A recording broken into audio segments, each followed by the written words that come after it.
লজ্জাজনক বিষয়, এদেশের মেয়েদের তাদের বাবারা, এদেশের মেয়েদের কেউ ঠিকঠাক বলবেন না, কেমন? কারণ আপনি একটা তো ঠিক বললেন, আমি খুব হাইপ হয়ে গেলাম, মাশাআল্লাহ, okay, people are connected with me. আর একটা চুপ থাকলে আমি বলবো যে হয় নাই মনে আমার কথা, দরকার নেই তো আপনি এভাবে কথা বলার, কেমন? ভাই আজকে ভিন্ন জায়গায় এসে পড়ছেন ভাই। হ্যাঁ, এই দেশের বাপেরা তাদের কন্যাদের গায়রতের আত্মমর্যাদা শিক্ষা দেয়নি। এজন্য তাদের স্বামীরা ঘুষখোর হলে, সুদখোর হলে, দুর্নীতিবাজ হলেও তাদের স্ত্রীরা বড় বড় গহেনা পরে, 2 লক্ষ টাকায় গরু কিনে। ভাবি জানেন এটা আপনার ভাইয়া নিয়ে আসছিল, মালদ্বীপ গিয়েছিল যে তখন, বড় করে বল।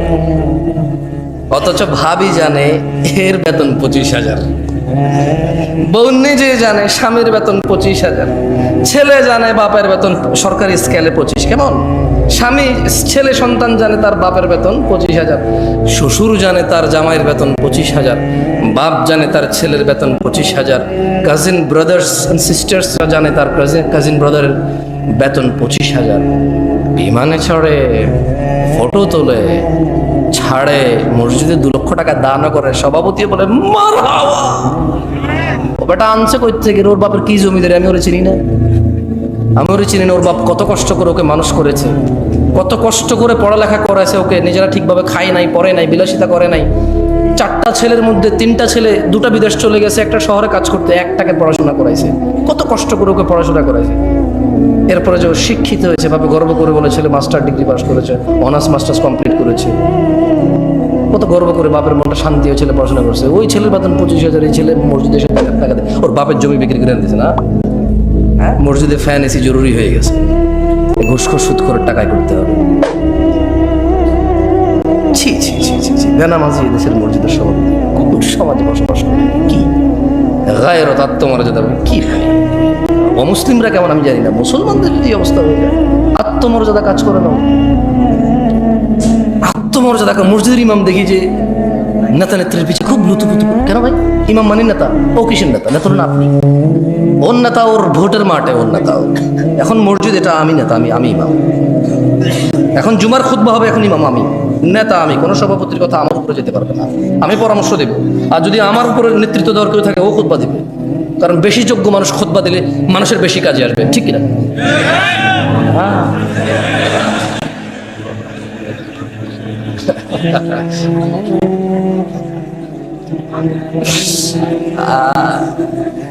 অভ্যাস সহজে যাবে না, সহজে যাবে না। আউযু বিল্লাহি মিনাশ শাইতানির রাজীম। সবাই বলুন আল্লাহুম্মা সাল্লি আলা মুহাম্মদ, আল্লাহুম্মা সাল্লি আলা মুহাম্মদ, আল্লাহুম্মা সাল্লি আলা মুহাম্মদ, আল্লাহুম্মা সাল্লি আলা মুহাম্মদ। আল্লাহর নবী বলেছে যে একবার দুরূদ পড়বে 10টা রহমত হবে, 10টা গুনাহ মাফ হবে, দরজা বৃদ্ধি হবে। দুরূদ পড়বেন বেশি বেশি। ফাকুবকিবু ফিহা ওয়া হুম ওয়াল গাউন। অতঃপর তাদেরকে এবং পথ ভ্রষ্টকারীদের নায়ক নায়িকা, গায়ক গায়িকা, খেলোয়াড়, নেতা নেত্রী, এই নর্তকী, গায়ক, যত কেউ মানুষকে পথভ্রষ্ট করে, যারা জায়গায় জায়গায় গিয়ে সিনেমা দেখায়, জাদু দেখায়, যারা মানুষের জন্য জুয়ার আসর বসায় রাখছে, মদের আসর বসায় রাখছে, ক্যারাম খেলার আসর বসায় রাখছে মানুষের জন্য, আল্লাহ বলছেন এদের সবাইকে এবং যারা ওখানে অংশগ্রহণ করে অধোমুখী করে কোথায় নিক্ষেপ করবে? এগুলো বলবেন। এগুলো বললে কি হয়, মানে আপনার মনে থাকবে যে আল্লাহ কি বলছে, কেমন? ঠিক বা ঠিক যে লাভ নাই। ওয়াজুনুদু ইবলিস আজমাউন, এবং আল্লাহ ইবলিসের বাহিনীর সকলকে জাহান্নামে নিক্ষেপ করবেন। ক্বালু, তারা সবাই ওখানে বলবে, ওয়াহুম ফিহা ইয়াখতাসিমুন, তারা সবাই জাহান্নামে বিতর্কে লিপ্ত হয়ে বলবে, তাল্লাহ, আল্লাহর কসম, ইন কুন্না লাফি দালালিন মুবিন, আমরা তো স্পষ্ট পথ ভ্রষ্টতায় নিমজ্জিত ছিলাম। উপস্থিত জনতা, উপস্থিত ভাই, উপস্থিত চাচারা, মুরব্বী, যারা বয়স্ক আছেন, সবাইকে একটা কথা বলতে চাই। আমি কিছু প্রশ্ন করব, আপনারা আমার কথা শোনেন তো, ঠিক না? পুরো গ্রামের সবাই জায়গায় লাভ কি ভাই? সাউন্ড কম কি? এখানে শুনলে তো হয়। রাতের বাজে 11:30, মানুষ ঘুমাবে না, কালকে বাচ্চা কাচ্চার স্কুল মাদ্রাসা নাই। সাউন্ড তুমি প্রয়োজনে বাহিরটা আরো কমাই দাও, বাহিরের দরকার নেই সাউন্ড, এখানে সাউন্ড হলে চলবে, খালাস। বলেন তো, আমি কিছু প্রশ্ন করব, যারা যারা জানেন সঠিক উত্তর দেবেন, ঠিক আছে? জুয়া খেলা কি? মদ খাওয়া, নামাজ ত্যাগ করা, গালিগালাজ করা, মারামারি করা, সুদ খাওয়া, ঘুষ খাওয়া? আমাকে আনছেন কেন? সব তো আপনারা জানেন। আরে হাসেন কেন? সবকিছু কৌতুক না? সবকিছু কৌতুক। দুনিয়াটা খেল তামাশা হয়ে গেছে, ব্যাস খালাস। খেলো, হাসো, তামাশা করো, ব্যাস। আমি বলছি যে হারাম কোনটা আপনি জানেন না যেটা হারাম? এই যে এটাই আল্লাহ কোরআনুল কারীমে বলতেছে। তুমি তো এটা ধরো নাই না? ঠিক আছে, ধরবা না, এটা সাউন্ড ধরবা না। এটাই আল্লাহ বলতেছে যে তাল্লাহ, আল্লাহর শপথ, ইন কুন্না লাফি দালালিম মুবিন। এই পথভ্রষ্ট মানুষগুলো দুনিয়াতে জানে কোনটা ন্যায় কোনটা অন্যায়। এরা সবাই বলবে আল্লাহর কসম, আল্লাহর কসম, আমি তো দুনিয়াতে পথভ্রষ্টতা নিমজ্জিত ছিলাম। ইয নুসাউইকুম বিরাব্বিল আলামিন, যখন আমরা তোমাদেরকে সৃষ্টিকুলের রবের সমকক্ষ গণ্য করতাম। এখানে মুশরিকদের কথা বলতেছে। কাকে বলতেছে? মুশরিকদেরকে বলতেছে। আচ্ছা বলেন তো, একটা কনসার্ট যদি হয় আজকে রাতে এখানে, এটা কি হয়? এই গ্রামের যুবক যুবতীদের যদি, মেয়েদের যদি আলাদা ব্যবস্থা করা হয়, আচ্ছা এখানকার উদাহরণ দিয়ে লাভ কি? এখানে এরকম হবে না। ঢাকা শহরে যে কনসার্টগুলো হয়, মেয়ে ছেলে তো আলাদা ব্যবস্থা নেই, আছে? সবাই দাঁড়ায় থাকবে আর মোবাইলে লাইট জ্বালায় থাকবে নতুন করে। খেয়াল করতে পারে না? মাঝে মধ্যে তো ইন্টারনেট আসা আপনারা দেখেন না? হ্যাঁ, একজনে টুন টুন টুন করে গান গায়, সবাই মোবাইলে লড়ায়, ওই যে এই দিয়ে বাতি লাগায়, ঠিক না? ঠিক কিনা? হ্যাঁ ঠিক। তো আপনি দেখবেন ওখানে ছেলে মেয়ে উভয়ের উপস্থিতি প্রচুর, টিকিট পায় নাই, পাড়াপাড়ি করতেছে, আর্মি পুলিশে পিড়ায় লাইন ধরতে পারতেছে না, মানুষ আর মানুষ। খুব আফসোস করে বলো যে আমরা এসেছিলাম খুব শখ করে, ভেবেছিলাম পাবো, কিন্তু আসলে একটু লেট হয়ে গেছে, পাই নাই। খুব শখ ছিল ওনার গানটা শুনবো, খুব শখ ছিল ওই মহিলার সাথে একটু ড্যান্স করবো, কিন্তু আসলে পাই নাই। বলে না, আপনার লজ্জাও লাগে না? বলে যে ও নর্তকী ডান্স দেখতে যাবে, খুব আফসোস টিকিটটা পায় নাই, খুব আফসোস। পুলিশকে যখন ইন্টারভিউ নিতে, পুলিশ বলো যে এখানে আইন শৃঙ্খলা বাহিনী আরও বেশি মোতায়েন হওয়া দরকার ছিল, আমরা আগে থেকে বুঝতে পেরেছিলাম যে মানে পরিস্থিতি এমন করে থাকবে না, আমরা শুরু থেকে এসেছি, লাইন ধরার চেষ্টা করেছি, মানুষ বুঝতে চায় না, নাহলে আরও অনেক ক্ষয়ক্ষতি হয়ে যেত। মানে গান শুনতে যাবে সবাই, কি শুনতে যাবে? আপনি বলেন, বলেন তো, মিউজিক শোনা হারাম না হালাল? নাচ দেখা হারাম না হালাল? কে জানে না? একজন হাত তোলেন যে এটা জানেন না। একজন লোক হাত তোলেন যে জীবনে আজকে প্রথম জানছেন গান শোনা হারাম, এর আগে কোনোদিন শোনেন না, হাত তোলেন। থাকে তা আমি তো একটু আগে এটাই বলছিলাম, আমাকে কেন নিয়ে আসছেন এই পৃথিবীতে? আল্লাহ যা নিষিদ্ধ নিকৃষ্ট করেছে প্রত্যেকটা সম্পর্কে আপনি জ্ঞান রাখেন। হয়তো কোন আয়াতে বলেছে নিষেধ, কোন হাদিসে বলেছে নিষেধ, এটা আপনি জানেন না, কিন্তু কাজটা যে নিষিদ্ধ এটা আপনি জানেন। এই পৃথিবীতে প্রত্যেকটা ভালো কাজের, প্রায় ভালো কাজ আপনি ইলম রাখেন। হয়তো কোন আয়াতে বলেছে, কোন হাদিসে বলছে, সেটা আপনি কি ইলম রাখেন না, কিন্তু এটা আপনি জানেন কোন কাজটা ভালো। বলেন তো, সালাম দেওয়া কি? নামাজ পড়া কি? রোজা রাখা, হজ করা, যাকাত দেওয়া, ভদ্র নম্র সভ্য চুপচাপ নীরব ঝগড়াঝাটি না করা কি? কোনটা আপনি জানেন না? সবগুলোই জানেন। আল্লাহ আমাদেরকে বোঝার তৌফিক দান করুন। যাই হোক দিনী ভাইরা, আমি আজকে আমার আলোচনার বিষয়ে চলে আসি। কাদের কাদের দাঁড়িয়ে উঠছে? এই কেউ কি মোবাইল আসো, এই সামনের এইগুলা ছাড়া বাকি তোমাদের যাদের হাতে মোবাইলগুলো একটু বন্ধ করো, কেমন? দেখো আজকাল মানুষের ইজ্জত ইন্টারনেটে নিলাম হয়ে যায়, নিলাম। কোনো মুসলমানের ইজ্জতের পরোয়া করে না। কোথাও দুজন ঝগড়া করতেছে, কোথায় থামাবে, কোথায় এটাকে, যাতে পৃথিবীর অন্যান্য মানুষ দেখে না শেখে, এটাকে দমন করবে, উল্টা আরো ভিডিও করে করে ছেড়ে দেয়। আর এই পুরো বাংলাদেশের সব মানুষকে বুঝাই দেয় যে এইভাবে ঝগড়া করা যায়, এরকম হয়, করা যায়, বল থাকলে, শক্তি থাকলে, মেজাজ থাকলে করা যায়। এগুলো ঠিক না।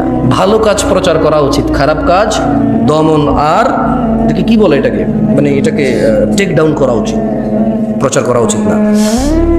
ওকে, মোবাইল রাখছেন সবাই না? সবাই আপনারা শ্রোতাদের মধ্যে যারা আছেন মোবাইল রেখে দেন। এগুলো যারা আছে এগুলো দাঁড়ায় গেছে এইদিকে, আপনাদেরকে দেখা যাচ্ছে না, ঠিক না? কিন্তু আপনাদের যাদের মোবাইল আছে সামনের লোকজন দেখা যাচ্ছে। আমি দুইটা প্রশ্ন করব, আপনারা কি সুন্দর উত্তর দিবেন আমাকে? প্রথম কথা হলো, আমি আপনাদের বলবো, কেউ কারো দিকে তাকাবেন না, সবাই হাত তুলবেন যারা আজকে, আমি বলে দিচ্ছি, কেউ কারো দিকে তাকাবেন না, সবাই নিম্নমুখী হয়ে অথবা যেভাবে তাকায় আছেন সামনে এভাবে তাকায় থেকে হাত তুলবেন যারা আজকের ফজরের নামাজ পড়েন নাই। হাত তোলেন ফজরের নামাজ যারা পড়েন নাই। না না, তুলেন, সমস্যা না, তুলে রাখেন। কিছু মানুষ হয়তো বুঝিনি এখনো আমার কথা। যারা আজকে ফজর নামাজ পড়েননি হাত তোলেন। তুমি ভিডিও করবে না, এই ছেলে মোবাইল নামাও, হ্যাঁ মোবাইল নামাও। যারা ফজর পড়েননি রাখেন, এবার হাত নামান। এবার আমি আরেকটা হাত নামান, আরেকটা প্রশ্ন করি। এই যে আজকে এখানে মাহফিল শিবগঞ্জে, যারা এখানে উপস্থিত আছেন, উপস্থিতদের মধ্যে যারা আজকেই ঈশান নামাজ পড়েন নাই তারা হাত তোলেন। কেউ কারো দিকে তাকাবেন না প্লিজ, লজ্জা পাওয়ার দরকার নাই, কাউকে লজ্জা দেওয়ার দরকার নাই। আমরা যা সেটা অনুমান করবো যে আমাদের মধ্যে আমরা কত গাফেল। যারা ঈশান নামাজ পড়েন নাই আজকেই হাত তোলেন। অনেক, এই সাইডটা অনেক বেশি, হ্যাঁ রাখেন।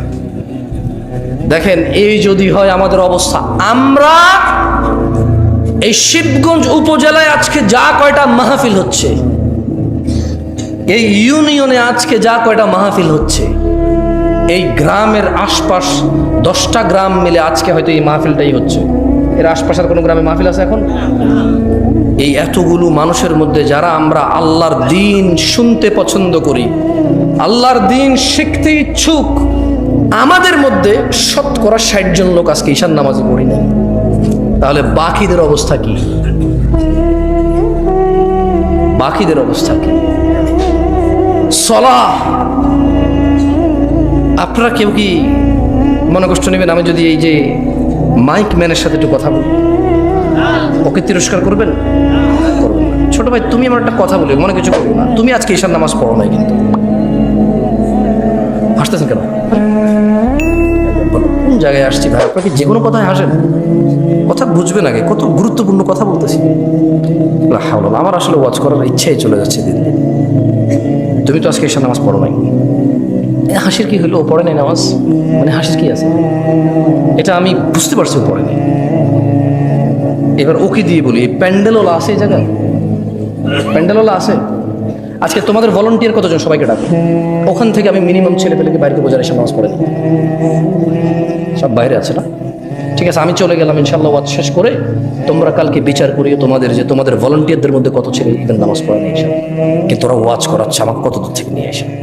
ওদের কথা হচ্ছে সারা বাংলাদেশের, সারা শিবগঞ্জকে হিদায়ত করে দেবে। তাহলে কোনো মানুষ আর খারাপ করবে না, সব খারাপ আমাদের। কারণ হুজুর নিয়ে আসছি দূর থেকে, সব মানুষের হিদায়ত করে দেবে, কেউ আর অন্যায় করবে না। তাহলে একমাত্র অন্যায় করার বাকি কে থাকে? আমরা আয়োজন করে হুজুর নিয়ে এসে সবাইকে ফু দিয়ে হেদায়ত করে দেবে। ফু দিয়ে হেদায়ত হয় না? ফু দিলে হেদায়ত হয়? হেদায়ত কে দেয়? চাইতে হয় কিনা? কারা চায়? যারা জান্নাতের আশা করে, যারা জাহান্নামের ভয় পায়। একটা মাইকম্যান এই শীতকালের সিজনে এমন কোনো দিন নেই যেদিন সে ওয়াজ শোনে না। এদেশের ওয়াজ যদি মানুষের খুব বেশি একটা কাজে আসতো, সবার আগে ও সবচাইতে ভালো মানুষ হতো।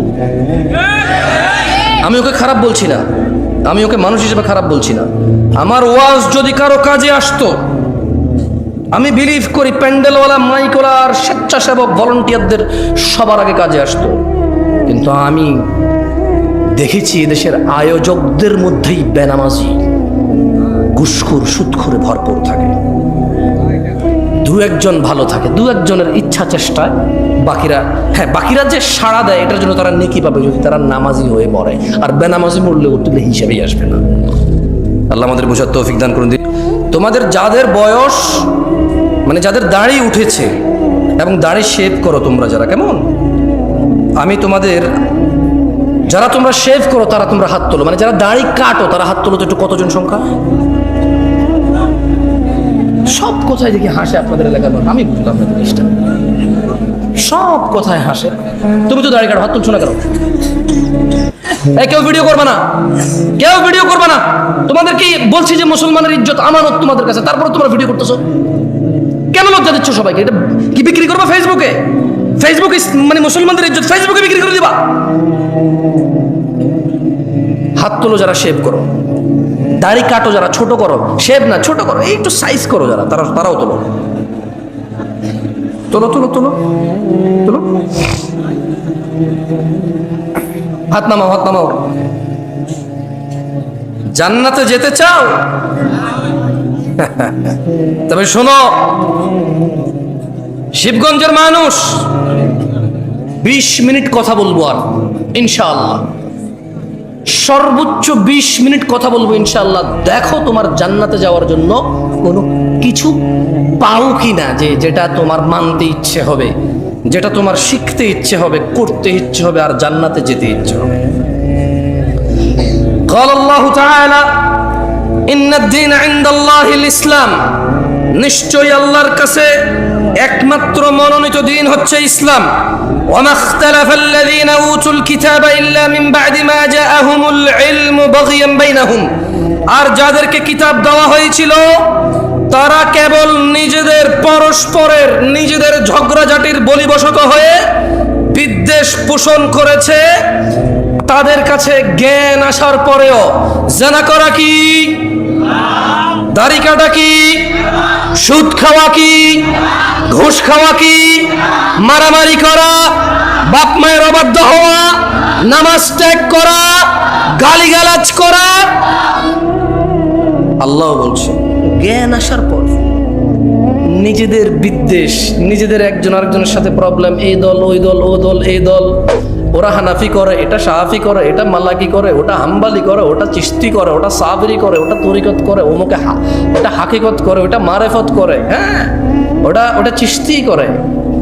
এই শুধু মানে এটা কেন করবো না, এটা তো সুন্নত, বলছে যেটা ওয়াহাবি করে। তো এটা কেন করছো, এটা তো বিদআত, বলছে এটা ওয়াহাবিরা করে না, আমরা করি। মানে ইসলামের সাথে ওর কোনো প্রবলেম নাই, কোরআন সুন্নাহর সাথে ওর কোনো বিদ্বেষ নাই, কিন্তু শুধু ওই অমুক দলে এটা করে তাই ও করবে না, অমুক দলে এটা করে না তাই ও করবে। আল্লাহ বলছে যে জ্ঞান আসার পর নিজেদের পরস্পর বিদ্বেষ বশত তাদের নিকট জ্ঞান আসার পর তারা মত অনৈক্য ঘটিয়েছিল। ওয়ামান ইয়াকফুর বিআয়াতিল্লাহ, ও শিবগঞ্জের যুবক ও বৃদ্ধরা, যে ব্যক্তি আল্লাহর আয়াত সমূহ থেকে মুখ ফিরিয়ে নেবে, ফাইন্নাল্লাহা সারিউল হিসাব, তবে নিশ্চয়ই আল্লাহ দ্রুত হিসাব গ্রহণকারী। জেনে রাখো, তোমরা যারা রোনালদো, রিভালদো, খেলোয়াড়, নায়ক, নায়িকা, গায়ক, গায়িকার অনুসারী রয়েছো, তোমরা যারা তাদের মতো চুল রাখো, প্যান্ট পরো, জামা কাপড় পরো, গান গাও, গান লেখো, কবিতা করো, ওইভাবে ভালোবাসো যেভাবে তারা ভালোবাসে, ওভাবে ঘৃণা করো যেভাবে তারা ঘৃণা করে, তারা দুঃখে তোমাদেরকে নাটক করে দেখায়, ফাঁসি দিয়ে দেয়, তোমরাও দিয়ে দাও।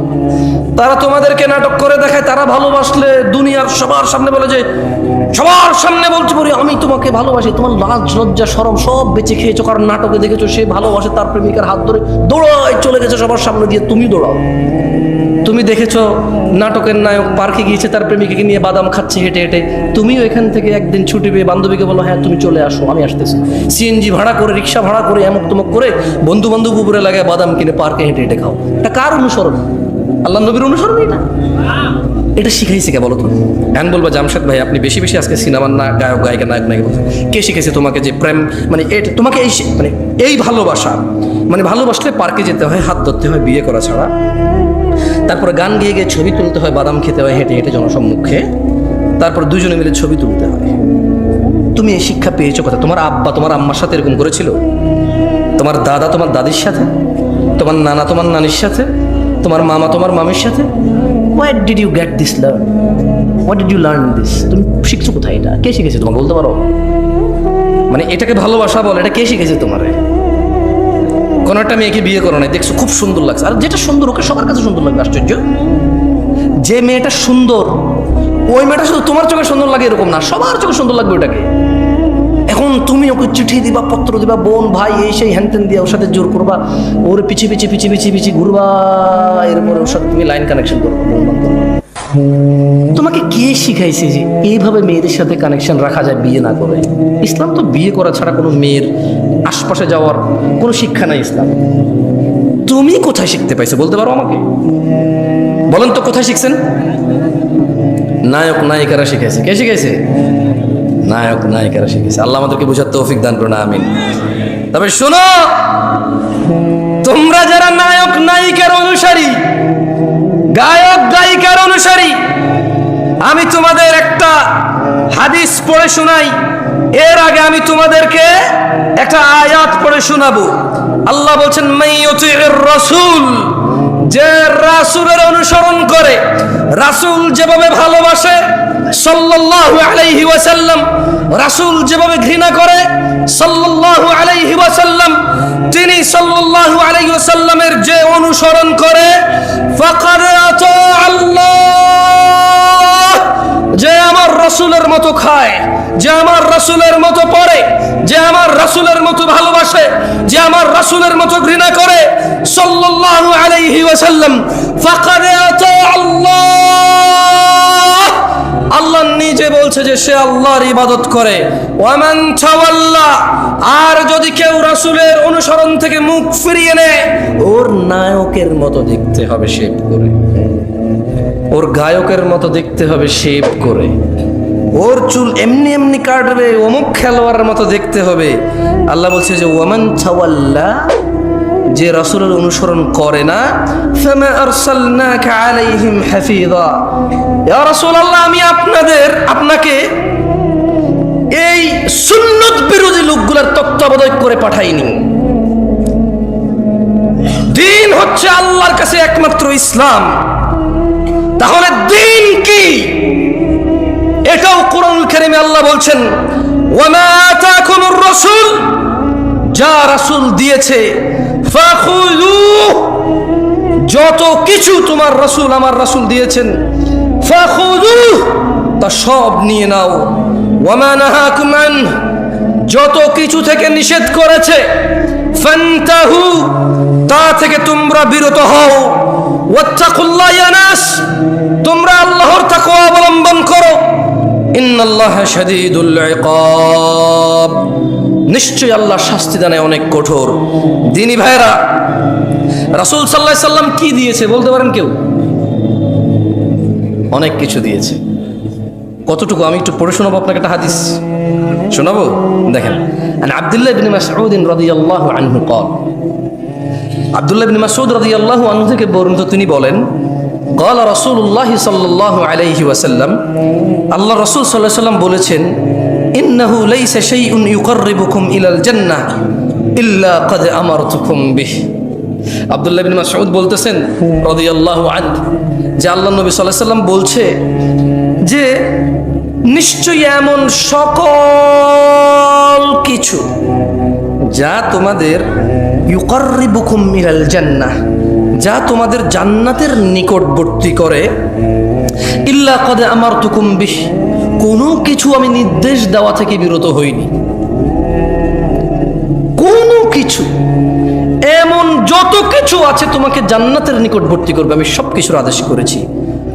ইন্নাহু লাইসা ইউকাররিবুকুম ইলাল জান্নাহ ইল্লা ক্বাদ আমারতুকুম বিহি ওয়া লাইসা শাইউন ইউকাররিবুকুম ইলান নার ওয়া লাইসা শাইউন ইউকাররিবুকুম ইলাল জাহান্নাম ওয়া লাইসা শাইউন ইউকাররিবুকুম ইলান নার, আর এমন কিছু নেই যা তোমাদের জাহান্নামের নিকটবর্তী করে, ইল্লা ক্বাদ নাহাইতুকুম আন, যা থেকে আমি তোমাদের নিষেধ করি নাই। সুবহানাল্লাহ। আল্লাহ নবী বলছে যে এমন সব কিছু আমি তোমাকে বলেছি যা জান্নাতের কাছে নিয়ে যায়, এমন সব থেকে তোমাকে বারণ করেছি যা তোমাকে জাহান্নামের কাছে নিয়ে যায়। দিনী ভাইয়েরা, ইসলাম, আমি একটু আগে বলেছি উপস্থিত শ্রোতাদের মধ্যে অনেকেই ফজর আর এশা পড়িনি আমরা। এটা বিচিত্র নয়, আপনি ভাবছেন আমি অবাক হব এটাতে, আমি অবাক নই। কারণ আবু হুরায়রা রাদিয়াল্লাহু আনহু قال, আবু হুরায়রা রাদিয়াল্লাহু আনহু বলছেন, ওনার থেকে বর্ণিত, قال রাসূলুল্লাহ সাল্লাল্লাহু আলাইহি ওয়াসাল্লাম, আল্লাহর নবী সাল্লাল্লাহু আলাইহি ওয়াসাল্লাম বলেছেন, বাদা আল ইসলামু গরীবা, ইসলামের সূচনা হয়েছিল অপরিচিত অবস্থায়, ওয়া সায়াউদু কামা বাদা গরীবা, অচিরেই তা শুরুর মতো অপরিচিত অবস্থায় ফিরে যাবে। ফাতুবা লিল গুরাবা, সুতরাং এরূপ অপরিচিত অবস্থায় সঠিক ইসলামের উপর যারা টিকে থাকবে, ফাতুবা লিল গুরাবা, সুসংবাদ, সুসংবাদ তাদের জন্য সুসংবাদ, খুশি হও তোমরা যারা এই কঠিন থেকে কঠিন সময়ে অপরিচিত অবস্থায়ও যারা ইসলামের উপর টিকে থাকার চেষ্টা করবে। আল্লাহ নবী বলছে ফাতুবা লিল গুরাবা, সুসংবাদ তাদের জন্য যারা এরূপ অবস্থায় ইসলামের উপর টিকে থাকবে। আপনারা কারা কারা আল্লাহর ভালোবাসা পেতে চান? আসলে আল্লাহর ভালোবাসা পেতে চান? তাহলে টাকনুন নিচে প্যান্ট পরে আর দাড়ি শেভ করে নামাজ মিস করে হবে না, নামান। আল্লাহ বলছেন কুল ও মুহাম্মদ সাল্লাল্লাহু আলাইহি ওয়াসাল্লাম, আল্লাহ বলছেন যে কুল, আপনি বলেন, ইন কুনতুম তুহিব্বুনাল্লাহ, যদি তোমরা আল্লাহকে ভালোবাসো। আমরা কি আল্লাহকে ভালোবাসি? ভালোবাসি আল্লাহকে, জান্নাতের মালিককে ভালোবাসি, বিচার দিনের মালিককে ভালোবাসি, জাহান্নাম থেকে উদ্ধারকারীকে ভালোবাসি আমরা। তো আল্লাহ বলছে যে কুল, আপনি বলে দেন, ইন কুনতুম তুহিব্বুনাল্লাহ, যদি তোমরা আল্লাহকে ভালোবাসো, এই দাবি করো, ফাত্তাবিউনি, ও মুহাম্মদ সাল্লাল্লাহু আলাইহি ওয়াসাল্লাম, আপনি বলে দিন যে তাইলে আমি মুহাম্মদের অনুসরণ করো। কার অনুসরণ করতে? কার? দাড়ি কেটে ওনার অনুসরণ হবে? ডাক্তার নিচে প্যান্ট পরে ওনার অনুসরণ হবে? দাঁড়িয়ে দাঁড়িয়ে চায়ের কাপ বাম হাতে খেয়ে ওনার অনুসরণ হবে? ডান পা দিয়ে টয়লেটে গেলে ওনার অনুসরণ হবে? ঘরে সালাম না দিয়ে ঢুকে গেলে ওনার অনুসরণ হবে? বাতি, ফ্যান, সুইচ এগুলো বিসমিল্লাহ বলে অন অফ না করলে ওনার অনুসরণ হবে? বিসমিল্লাহ বলে দরজা বন্ধ না করলে ওনার অনুসরণ হবে? তো তাহলে ওনার অনুসরণ হবে যদি আমরা ওনার সুন্নতকে পালন করি। আল্লাহ বলছেন ইউহিব্বুকুমুল্লাহ, যারা যারা রাসূলকে ভালোবাসো শুনে নাও, তোমাদেরকে আমি আল্লাহ নিজে ভালোবাসি। ওয়াগফির লাকুম যুনুবাকুম, তোমাদের সমস্ত গুনাহ আমি ক্ষমা করে দেব। আল্লাহু গফুরুর রহিম, আর আল্লাহ হচ্ছে অত্যন্ত ক্ষমাশীল। দেখুন, আপনাকে একটা কথা বলি আমি, আউযু বিল্লাহি মিনাশ শাইতানির রাজিম। সেটা হচ্ছে, আজকে উপস্থিত যারা বেনামাজি, নামাজ ত্যাগ করেছেন, যারা উপস্থিত আছেন, কারো বয়স 40 বছর, কারো বয়স 30 বছর, কারো বয়স, আচ্ছা একটু 25 বছরের কম যারা, তারা একটু উঠে দাঁড়াও তো। 25 বছরের নিচে যাদের বয়স কম, উঠে দাঁড়াও। কম, আপনার দান পাবেন কোথা থেকে? সব তো ছাত্র, কালেকশন হবে না, সব তো ছাত্র, ছোট ছেলে মেয়ে। মাশাআল্লাহ, তাবারাকাল্লাহ। বসো বসো বসো।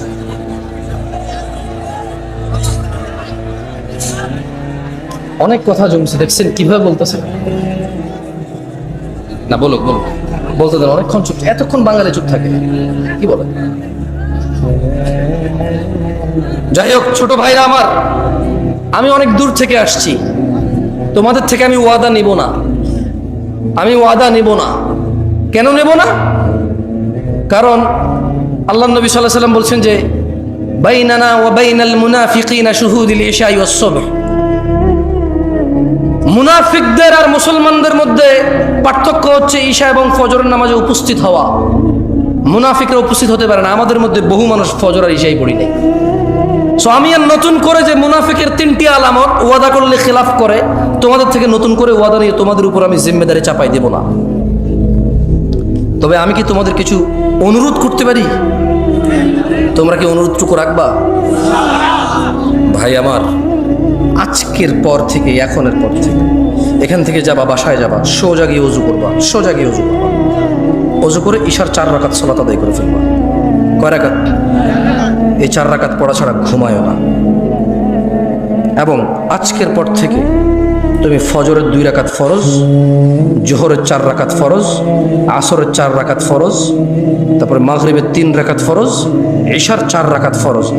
আজকের এই মুহূর্ত থেকে তুমি, তোমার বাপ মা মরে যাক, পৃথিবীতে ঘূর্ণিঝড় সিডর হয়ে যাক, পৃথিবী উল্টে যাক, একদিক ভেসে যাক, আরেক দিক ভেঙে যাক, যুদ্ধে সবচা সারখার ধ্বংস হয়ে যাক, রাজনীতির দলাদলি মারামারিতে সারা পৃথিবী রক্তাক্ত হয়ে যাক, আজকের এই মুহূর্ত থেকে তুমি কোনোদিন এই 17 রাকাত নামাজ ত্যাগ করিও না। তাহলে প্রশ্ন, জামশেদ ভাই, আমার 20 বছর বয়স, 10 বছরের সলাৎ ফরজ। জামশেদ ভাই, আমার 25 বছর বয়স, 10 বছরের সলাৎ ফরজ। জামশেদ, ছোট ভাই, আমার 40 বছর বয়স, 10 বছরের সলাৎ ফরজ। বাবা জামশেদ, ভাতিজা, আমার 50-55 বছর বয়স, সালাত 10 বছরে ফরজ। এই যে আমার 15 বছর, 20 বছর, 30 বছর, 40 বছর নামাজ আদায় করিনি, এর কি হবে? এর কি হবে? আমি এর কোরআন থেকে সমাধান দিয়ে চলে যাচ্ছি, তুমি সমাধান নিয়ে নাও, ওকে? ইনশাআল্লাহ, ইনশাআল্লাহ। এই যে তোমার 50 বছরের অপরাধ, তোমার 40 বছরের অপরাধের কি হবে, এটা আমি বলে দিয়ে বিদায় নিয়ে চলে যাব। এরপর তুমি সিদ্ধান্ত নিবা আজকে তোমার 50 বছরের গুনাহকে কি করবা। তুমি সিদ্ধান্ত নিবা আগামীকাল তুমি মুসলিম হয়ে বসবাস করবা নাকি অমুসলিম হয়ে বসবাস করবা, মুশরিক মুনাফিক বেঈমান হয়ে মৃত্যুবরণ করবা নাকি মুসলমান হয়ে মৃত্যুবরণ করবা। এইটা তোমার সিদ্ধান্ত হবে। শোনো, যার যা অপরাধ আছে, অপরাধের ধরন আমি বলতেছি না, কারণ আল্লাহ অপরাধের ধরন বলে নাই। আল্লাহ বলছে ইল্লা মান তাব, অতঃপর যে তার যাবতীয় যত বড় হোক, যত ছোট হোক, যত জঘন্য হোক, যত নিকৃষ্ট হোক, যত বর্বর হোক, ইল্লা মান তাব। বোনরা আমার মনোযোগ দিয়ে শুনবেন, ভাই আমার, সূরা ফুরকানের 70 নম্বর আয়াতে আপনার 50 বছরের গুনাহের সমাধান আছে। ইল্লা মান তাব, অতঃপর যে তওবা করবে, ওয়া আমানা, ঈমান আনবে, ওয়া আমিলা আমালান সালিহা, তওবা করবে, ঈমান আনবে, ভালো কাজ করবে। কয়টা কাজ? প্রথম, জোরে বলেন, প্রথম, পরে, এরপর তওবা করবে, ঈমান আনবে, ভালো কাজ করবে। আল্লাহ বলছেন ফাউলাইকা ইউবাদদিলুল্লাহু সাইয়্যাতিহিম হাসানাত। যদি কোন মানুষ তার অপরাধ যা খুশি হোক, যত খুশি হোক, তওবা করলো, ঈমান আনলো, ভালো কাজ করলো, পিছনের এই যে গুনাহ, আল্লাহ বলছে যে এটাকে শুধু মাফ করবো না, এটাকে নেকিতে পরিবর্তন করবো।